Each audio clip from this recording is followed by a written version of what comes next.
Assalamualaikum warahmatullahi wabarakatuh. Welcome back to my channel Wati Suara. Hello guys, kita akan lanjutkan part yang keempat hari ini. Itu masih tentang pemahaman bacaan dan menulis karena video yang sebelumnya itu baru sampai part 3, belum kelar kita membahas soal-soalnya. Jadi next kita bahas soal berikutnya itu masih tentang teks. Oke. Nah, ini masih melengkapi teks yang rumpang dan memahami kata yang perlu diperbaiki atau bukan. Oke, teks terakhir ini adalah part terakhir di bagian pemahaman dan bacaan ya guys. Nah, ini soalnya. Kemudian ini teksnya, soalnya dari soal nomor 20 sampai 25. Nah, judul yang paling tepat untuk melengkapi tulisan, artinya kita harus baca dulu apa sih kalimat utamanya gitu ya. Oke. Pendidikan kita saat ini setidaknya dihadapkan titik-titik 3 masalah besar. Kalau ada masalah besar berarti ada masalah-masalah kecil ya guys. Masalah tersebut terkait dengan mutu, motivasi, dan pemerataan pendidikan. Secara umum, saat ini pendidikan kita lebih menjalankan akumulasi pengetahuan yang bersifat bla bla bla. Oke, artinya di sini kalimat utamanya adalah kalimat satu. Pendidikan kita saat ini setidaknya dihadapkan 3 masalah besar. Selebihnya itu uraian apa sih masalahnya gitu. Nah, ini masalahnya mutu, motivasi, dan pemerataan pendidikan. Selebihnya adalah kalimat pendukung. Artinya, untuk menentukan judul, kita bisa langsung pilih jawabannya. Keadaan nyata pendidikan Indonesia kurang tepat. Masalah utama pendidikan Indonesia kita pegang dulu. Masalah-masalah pendidikan Indonesia, kalau masalah-masalah saja berarti dia harus jelaskan masalah kecilnya apa, masalah selain yang 3 itu apa guys, tapi dia cuma jelasin 3 masalah besar doang guys, berarti kurang tepat. Pelaksanaan program kurang, kekurangan program juga nggak ada kekurangan yang disebutkan tadi udah langsung masalah, maka yang tepat pilihannya adalah yang B. Next soal nomor 21, kota kota kata depan yang tepat melengkapi kalimat satu. Kita cek kalimat satu. Pendidikan kita saat ini setidaknya dihadapkan pada 3 masalah besar, benar nggak? Kita cek dulu ada nggak ya pilihannya. Dari, bagi, pada, untuk, kepada. Maka yang tepat adalah pada, dihadapkan pada, bukan dihadapkan untuk. Bagi, dihadapkan dari, dihadapkan kepada. Nggak cocok ya guys. Lanjut nomor 22. Kata yang paling tepat untuk melengkapi titik-titik pada kalimat 3. Mana sih kalimat 3? Cek lagi. Kalimat 3. Kalimat 3 itu adalah secara umum saat ini pendidikan kita lebih menjalankan akumulasi pengetahuan yang bersifat titik-titik daripada penguasaan keterampilan dan pembentukan kepribadian. Pengetahuan itu ada 3 guys, ada bidang kognitif, afektif, psikomotor. Afektif itu kepribadian atau sifat, psikomotor itu bagian keterampilan. Artinya di sini yang belum disebutkan adalah ini kan kepribadian udah, keterampilan udah, berarti yang belum disebutkan adalah bersifat kognitif. Jadi jawabannya kognitif. Ada nggak ya di pilihannya? Ada dong. Jadi yang lebih tepat jawabannya adalah yang D. Next, soal nomor 23. Kata yang paling tepat untuk melengkapi kalimat 5. Ayo, yang mana kalimat 5? Ini dia.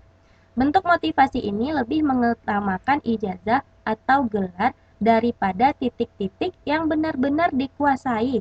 Nah, kira-kira yang benar-benar dikuasai itu apa ya yang cocok diisi di sini atau mampu dikerjakan? Jadi kita ulang lagi bacanya guys. Bentuk motivasi ini lebih mengutamakan ijazah atau gelar daripada yang benar-benar dikuasai atau mampu dikerjakan. Artinya itu kayak sejenis kemampuan gitu ya guys. Coba kita cek dulu. Ujian, pelajaran, substansi, kreativitas, keterampilan. Biasanya kemampuan yang dimiliki kita selain ijazah setelah lulus itu adalah keterampilan guys. Jadi yang tepat adalah keterampilan yang dikuasai gitu ya guys. Kemudian maaf, soal nomor 24. Kata yang tepat melengkapi kalimat nomor 6. Kalimat 6. Nah, ini dia. Pendidikan kita belum berhasil meningkatkan kualitas hasil belajar. Sebagian besar peserta didik yang umumnya titik-titik sedang atau kurang.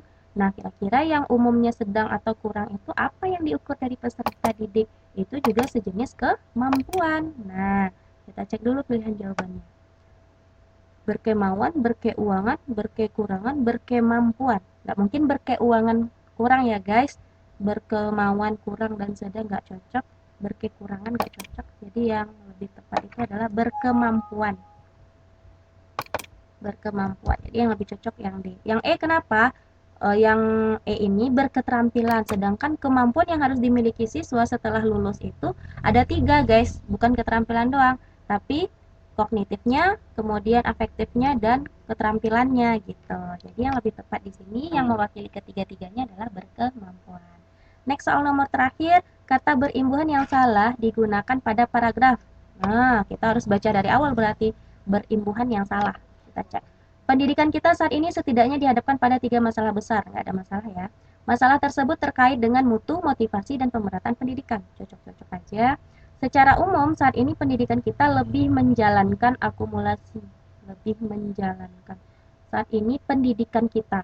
Bisa nggak sih pendidikan kita itu berjalan guys? Kayak kita gitu. Nggak bisa ya guys. Jadi kata menjalankan nggak kurang tepat di sini kecuali kata itu mengutamakan akumulasi pengetahuan yang bersifat gitu. Jadi bukan lebih menjalankan, cuman lebih mengutamakan gitu. Jadi yang kurang tepat di sini menurut aku menjalankan, guys. Coba kita cek dulu kalimat lainnya ya, mana tahu kurang tepat yang itu. Kita cek dulu ya, guys.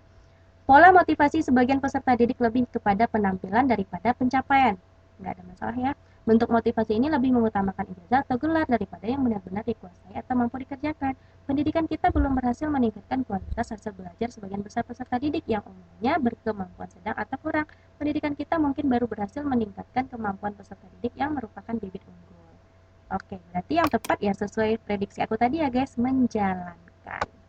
Artinya di sana bukan menjalankan, tapi yang cocoknya itu mengutamakan. Oke guys, terjawab 25 soal di channel aku. Semoga pemahaman bacaan ini dan pemahaman bacaan dan menulis ya guys. Artinya kamu harus paham bacaannya, harus mampu mengisi kalimat yang rumpang. Artinya kamu udah memiliki kemampuan untuk menulis karena udah tahu, udah bisa mengidentifikasi mana yang cocok, mana yang nggak cocok kata-katanya, mana kata yang benar, mana yang kurang benar gitu, atau yang kurang tepat gitu. Nah, itulah tipe-tipe soal pemahaman bacaan dan menulis di TPS sehingga kamu bisa review kembali video-video ini untuk membantu kamu menguasai wawasan tentang kemampuan pemahaman bacaan. Nah, jangan lupa juga untuk subscribe dan klik lonceng supaya kamu update dengan video berikutnya sehingga kamu update dengan video berikutnya yaitu tentang pengetahuan umum dan soal-soal terbaru dari aku. Oke guys, terima kasih. Sampai jumpa.